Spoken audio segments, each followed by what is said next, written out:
Hello, students. I hope you all are doing great. Let's dive into the world of African literature through the lens of Wallace Soyinka's masterpiece, Death and the King's Horseman. Let's begin with the introduction. ये play लिखा Nigerian play right वॉलिस सोइंका ने 1975 में और इनको Nobel prize for literature भी मिल चुका है 1986 में। इसके अलावा ये प्ले 5 एक्ट्स में डिवाइड है और इसकी स्टोरी जो है वो रियल इवेंट पे बेस करती है। इसकी सेटिंग है नाइजीरिया की अराउंड 1940s में और उस वक्त वहाँ पे ब्रिटिशर्स की हुकूमत थी। अब इस प्ले में मेन थीम ये है कि जब कॉलोनाइज़र आता है तो वो अपने साथ अपनी ट्रेडिशंस या कस्टम्स लेके आता है और कॉलोनाइज्ड पीपल की ट्रेडिशंस या उनकी आइडियोलॉजीज़ डिफरेंट होती हैं। तो जब दो कल्चर्स के दरमियान क्लैश आता है तो उससे उसके क्या कॉन्सिक्वेंसेस होते हैं। So it explores the tension between Britishers and Yoruba people who stand for modernism and traditional customs respectively. अब हम कैरेक्टर्स को देख लेते हैं। इस प्ले में मेन प्रोटैगनिस्ट या मेन कैरेक्टर है एलिसन ओबा जो कि किंग का हॉर्समैन है। फिर है सिमन पिल्किंग्स जो कि ब्रिटिश डिस्ट्रिक्ट ऑफिसर है। फिर है ओलंडे जो कि हॉर्समैन का बेटा है। फिर Iyaloja, she is mother of market community. Then Amusa है जो कि पुलिस सार्जेंट है। एंड देन जेन पिल्किंग्स जो कि सिमन पिल्किंग्स की वाइफ है। अब इसका थोड़ा सा कॉन्टेक्स्ट देख लेते हैं कि वहाँ के बादशाह की 1 महीने पहले डेथ हो चुकी है और उसकी बरियल सेरेमनी के लिए योरूबा पीपल का ये कस्टम है कि उसका फेवरेट हॉर्समैन, फेवरेट डॉग और जो फेवरेट हॉर्स है वो भी उसके साथ अगली दुनिया में जाएंगे। अब एलिसन चूँकि यहाँ पे हॉर्समैन है तो उसके लिए सुसाइड करना ज़रूरी है और लेट्स सी कि आगे योरूबा या नाइजीरिया के लोग जो हैं वो अपनी इस ट्रेडिशन को पूरा कर पाते हैं या नहीं। एक्ट 1 में हमें मार्केट का सीन दिखाया गया और मार्केट जो है वो क्लोज़ हो रही है और एलिसन जो है वो ड्रमर्स के साथ और प्रेस सिंगर के साथ वहाँ पे डांस कर रहा है। अब प्रेस सिंगर का काम ये है कि जब तक एलिसन की डेथ नहीं हो जाती है, जब तक वो सुसाइड नहीं कर लेता, तो वो वहाँ पे जो है वो उसके साथ तारीफ़ करता रहे या उसके लिए जो है वो कुछ अच्छे अल्फाज बोलता रहे। तो प्रेज सिंगर जो है वो कहता है your name will be like the sweet berry a child places under his tongue to sweeten the passage of food. अब मार्केट में वहाँ पे काफ़ी औरतें मौजूद होती हैं और एलिसन जो है वो उनको देख रहा होता है। तो प्रेज सिंगर उसे वार्न करता है कि तुम उनको इतना ना देखो because they can distract you from your duty. और अचानक ही एलिसन को एक खूबसूरत औरत नज़र आती है जो कि इयालोजा की बेटी से एंगेज्ड होती है। अब एलिसन चाहता है कि वो औरत जो है वो उसकी ब्राइड बने और इवन इयालोजा भी जो है वो इस बात पे रजामंद हो जाती है because horseman is a man of honour और वो नहीं चाहती कि वो किसी रिग्रेट के साथ जो है वो इस दुनिया से जाए। सो इट शोज़ कि एलिसन जो है यहीं पे हमें थोड़ा सा एक हिंट मिल जाता है कि ही is more interested in players बजाय कि जो है वो अपना फ़र्ज़ निभाए। इसके बाद एक्ट 2 में हमें जेन पिल्किंग्स और सिमन पिल्किंग्स को दिखाया गया है जिन्होंने इगुगू पहना हुआ है और योरूबा के लोग ये फ्यूनरल्स पे पहनते हैं। और एम्यूसा जब आता है तो वो ये देख के बहुत शॉक्ड होता है कि इन्होंने ये ड्रेस पहना हुआ है जो कि डेथ के इवेंट्स पे पहना जाता है। जबकि सिमन और जेन ने ये ड्रेस पहना हुआ है कॉस्ट्यूम पार्टी अटेंड करने के लिए, जहाँ पे उन्हें लगता है कि वो ये ड्रेस पहन के बेस्ट कॉस्ट्यूम अवार्ड जो है वो हासिल करेंगे। अब जब एम्यूसा जो है वो उनको ये बताता है तो पिल्किंग्स कहता है कि what the hell is the matter with you man. और जेन कहती है your costume darling our fancy dress. Amusa पहले क्रिश्चियन था और अब वो मुसलमान हो चुके हैं but still he respects other religion. जबकि हम जेन और सिमन को देखें तो इस चीज़ को बहुत फ़न और कैजुअल वे में ले रहे हैं एंड इट शोज़ कि वो दूसरे कल्चर के जो ट्रेडिशंस हैं उनको कोई इम्पोर्टेंस नहीं देते। अब चूंकि सिमन जो है वो गुस्से में आ जाता है तो एम्यूसा जो है वो एक नोट छोड़ के जाता है जिसमें एलिसन की सुसाइड का जिक्र होता है और बाहर से ड्रम बीटिंग की आवाज़ आ रही होती है। तो जोसेफ जो है उनका हाउस बॉय है या सर्वेंट समझ लें, वो बताता है जेन और सिमन को कि एलिसन जो है वो खुद को मारने जा रहा है। इसी एक्ट में हमें एक नए करेक्टर से इंट्रोड्यूस करवाया जाता है जिसका नाम है ओलंडे और ये एलिसन का बेटा है जिसको पिल्किंग्स ने मदद की थी 3-4 साल पहले कि वो इंग्लैंड में जाके अपनी मेडिसिन की जो तालीम है वो मुकम्मल कर सके। और एंड में हमें ये बताया गया है कि जिस कॉस्ट्यूम पार्टी में जेन और सिमन जा रहे हैं वहाँ पे ब्रिटिश प्रिंस आएगा और वो जो है बेस्ट कॉस्ट्यूम जो है वो चूज़ करेगा। एक्ट 3 में एम्यूसा पुलिसमैन के साथ जो है वो मार्केट प्लेस में जाता है ताकि उस रिचुअल सुसाइड को जो है वो रोका जा सके। लेकिन वहाँ पे जो है वो औरतों का हजूम होता है और वो उनको अंदर नहीं जाने देती और वो एलिसन के हक में जो है वो नारे लगा रही होती हैं। उसके कुछ देर बाद एलिसन वहाँ पे आता है और उससे पता चलता है कि वो जो किंग का हॉर्स और डॉग था उसे मार दिया गया है और उसके बाद सुसाइड करने की बारी जो है वो एलिसन की होगी।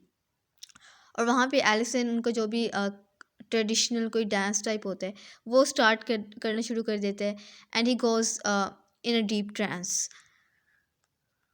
अब जितने भी वाइट मैन होते हैं और वाइट कपल्स जो हैं वो प्रिंस का वेट कर रहे होते हैं जो कि द रेजिडेंट के साथ आता है और द रेजिडेंट अगेन एक ब्रिटिश ऑफिशियल है और प्रिंस जो है उनके ड्रेस को देख के बहुत फैसिनेट होता है और उसे इनका ड्रेस बहुत जो है वो अच्छा लगता है।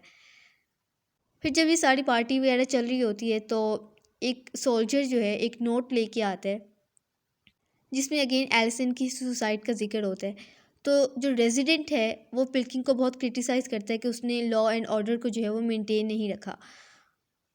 अब जैसे ये इत्तला मिलती है तो पिल्किंग्स जो है पहले तो उसने एम्यूसा को भेजा था, अब वो खुद जाता है बाकी पुलिसमैन के साथ सुसाइड को रोकने के लिए और इसी दौरान जो है वो ओलंडे आता है और जेन को देखते हैं कि उसने ट्रेडिशनल ड्रेस पहना हुआ है।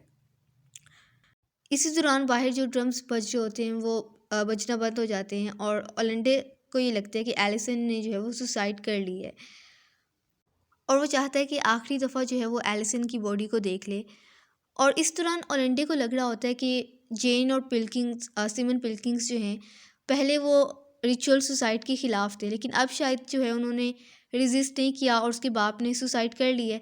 तो ओलंडे जो है वो जेन पिल्किंग्स का शुक्रिया अदा करता है। लेकिन इसी दौरान एक ट्विस्ट आता है कि जेन और एलेंडी को जो है एलिसन की आवाज़ आती है। एक्ट 5 में हमें ये पता चलता है कि सीमन पिल्किंग्स ने एलिसन की सुसाइडल अटेम्प्ट को नाकाम बना दी है और अब एलिसन को जेल में लेके जाया जा रहा है।